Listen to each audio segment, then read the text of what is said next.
सोचिए जरा, यूपी की सियासत में जब सब कुछ शांत लग रहा था, जब चुनाव अब भी दूर हैं और राजनीतिक दल अपनी अपनी चालें चुपचाप चल रहे थे, तभी प्रधानमंत्री नरेंद्र मोदी का एक बयान आया और अचानक पूरा माहौल बदल गया। सोशल मीडिया से लेकर राजनीतिक गलियारों तक एक ही नाम गूंजने लगा, मायावती। सवाल उठने लगे कि आखिर मोदी ने ऐसा क्या कह दिया जिससे बहुजन समाज पार्टी, समाजवादी पार्टी और यहां तक कि बीजेपी के भीतर भी हलचल तेज हो गई। अगर आप यूपी की राजनीति को समझना चाहते हैं, अगर आप जानना चाहते हैं कि 2027 से पहले कौन सी बिसात बिछाई जा रही है, तो इस वीडियो को अंत तक जरूर देखिए और अभी चैनल को सब्सक्राइब कर लीजिए, क्योंकि यहां आपको मिलेगा हर वो सच जो बड़ी बहसों के पीछे छुपा रह जाता है।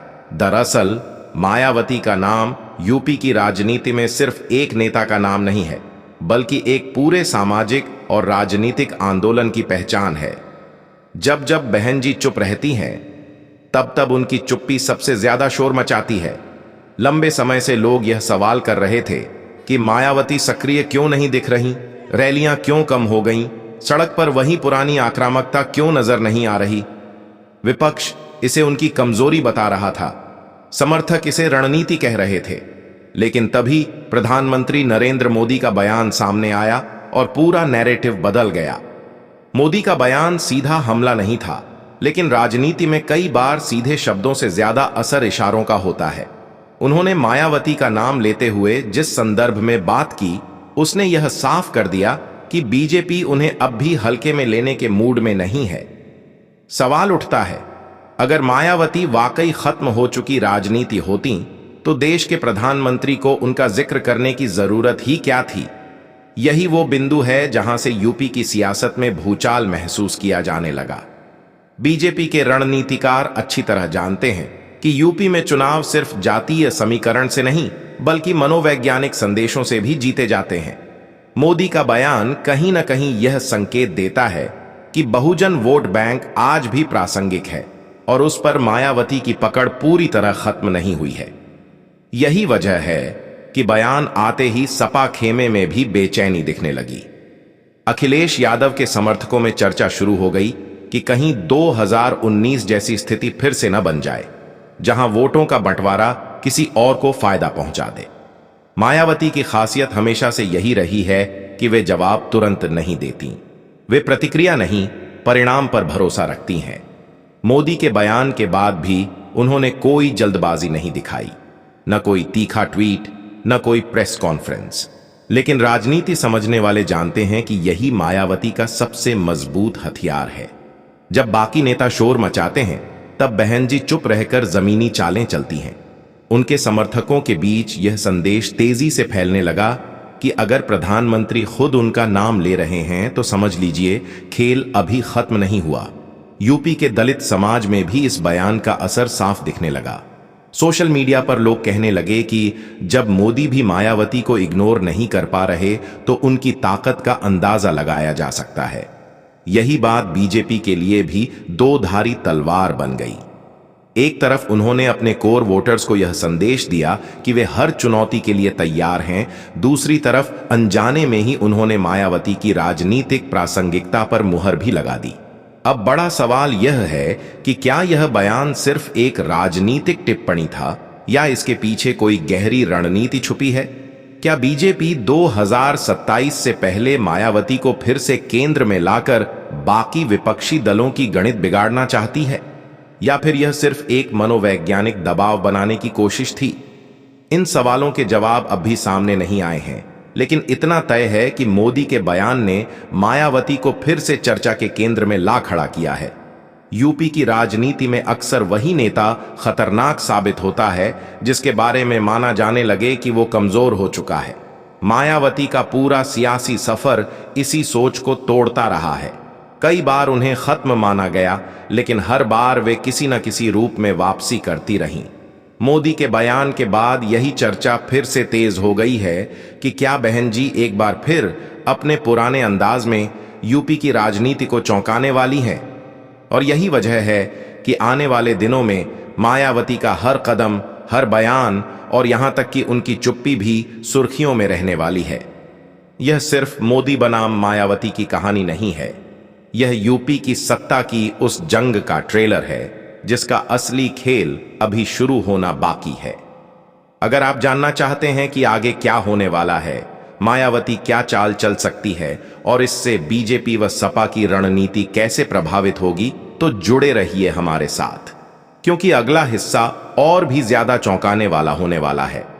कि बयान के बाद सबसे दिलचस्प बात यह रही कि यूपी की राजनीति में बयान से ज्यादा प्रतिक्रिया पर नजर रखी जाने लगी। किसने क्या कहा, किसने क्या नहीं कहा, और सबसे अहम, मायावती ने क्या नहीं कहा। बहन जी की चुप्पी हमेशा से राजनीतिक विश्लेषकों के लिए सबसे बड़ा संकेत रही है। इतिहास गवाह है कि जब जब उन्होंने लंबे समय तक सार्वजनिक मंच से दूरी बनाई, उसके बाद कोई बड़ा फैसला जरूर सामने आया। इस बार भी वही माहौल बनने लगा है। पार्टी के भीतर बैठकों का दौर तेज हुआ, पुराने कार्यकर्ताओं को फिर से एक्टिव किया जाने लगा और जिलों से रिपोर्ट मंगाई जाने लगी कि जमीनी हालात क्या कह रहे हैं। बीएसपी के कोर वोटर, खासकर दलित और बहुजन समाज, इस बयान को अपने सम्मान से जोड़कर देखने लगे। उन्हें लगा कि अगर देश का प्रधानमंत्री खुद मायावती का जिक्र कर रहा है तो इसका मतलब साफ है कि बहुजन राजनीति अब भी प्रासंगिक है। यही वजह है कि सोशल मीडिया पर बहन जी फिर लौटेंगी जैसे नारे ट्रेंड करने लगे। ये वही भावनात्मक लहर है जिसने अतीत में बीएसपी को सत्ता तक पहुंचाया था। फर्क सिर्फ इतना है कि इस बार मैदान और भी जटिल है, खिलाड़ी ज्यादा चालाक हैं और दांव कहीं बड़े हैं। उधर बीजेपी के भीतर भी इस बयान को लेकर दो तरह की सोच सामने आई। एक खेमा मानता है कि मोदी का बयान पूरी तरह रणनीतिक था, एक तरह से विपक्ष को संदेश देना कि बीजेपी हर संभावित समीकरण पर नजर रखे हुए है। वहीं दूसरा खेमा यह भी मान रहा है कि कहीं अनजाने में मायावती को फिर से राजनीतिक ऑक्सीजन तो नहीं मिल गई। यूपी जैसे राज्य में जहां एक छोटा सा बयान भी बड़े वोट ट्रांसफर की वजह बन सकता है, वहां इस तरह की चर्चा खुद में एक ताकत बन जाती है। समाजवादी पार्टी के लिए यह स्थिति सबसे ज्यादा असहज करने वाली है। सपा की राजनीति हमेशा इस गणित पर टिकी रही है कि दलित और पिछड़ा वोट अगर एक तरफ बंट गया तो सत्ता का रास्ता आसान हो जाएगा। लेकिन मोदी के बयान के बाद जिस तरह मायावती फिर से केंद्र में आई हैं, उससे सपा खेमे में यह डर साफ दिखने लगा है कि कहीं 2027 से पहले बहुजन वोट फिर से बीएसपी की ओर न खिसकने लगे। यही वजह है कि सपा नेताओं के बयान भी अब ज्यादा सतर्क और घुमावदार होने लगे हैं। इस पूरे घटनाक्रम में एक और दिलचस्प पहलू है, मीडिया नैरेटिव।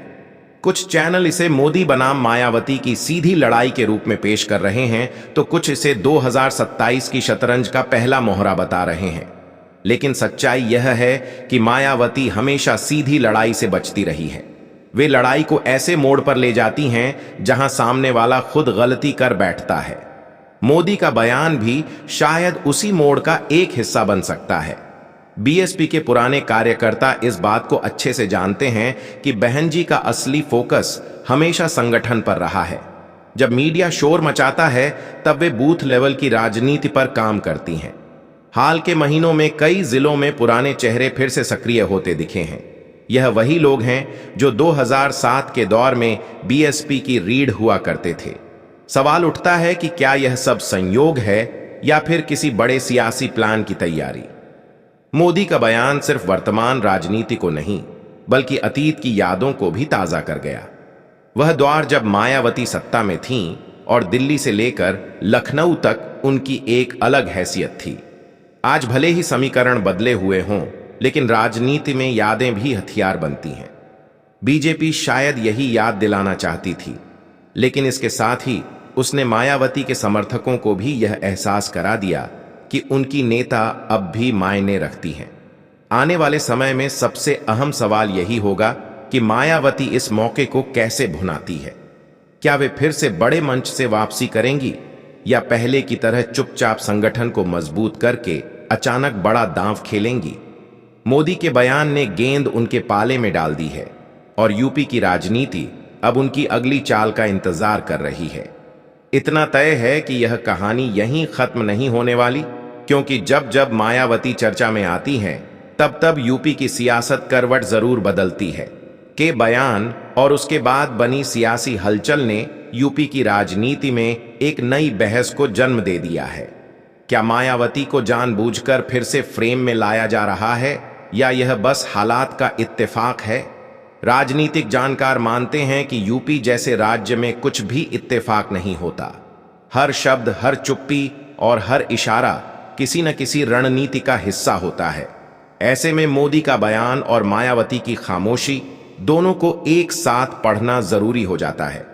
बीएसपी के भीतर यह चर्चा तेज हो गई है कि अब पार्टी को सिर्फ प्रतिक्रियात्मक राजनीति से बाहर निकलकर आक्रामक लेकिन संतुलित रुख अपनाना होगा। लंबे समय से यह आरोप लगता रहा है कि मायावती ज्यादा सक्रिय नहीं दिख रही, लेकिन उनके करीबी मानते हैं कि यह शांत दौर तूफान से पहले की शांति है। जिलों से मिल रही फीडबैक रिपोर्ट्स में यह बात सामने आने लगी है कि कार्यकर्ताओं में फिर से जोश लौट रहा है। लोग यह मानने लगे हैं कि जब राष्ट्रीय स्तर पर उनकी नेता का जिक्र हो रहा है तो प्रदेश स्तर पर भी उनकी भूमिका खत्म नहीं हुई है। दलित राजनीति के नजरिए से यह पूरा घटनाक्रम और भी अहम हो जाता है। पिछले कुछ वर्षों में दलित वोट को लेकर हर पार्टी ने अपनी अपनी कोशिशें तेज की हैं।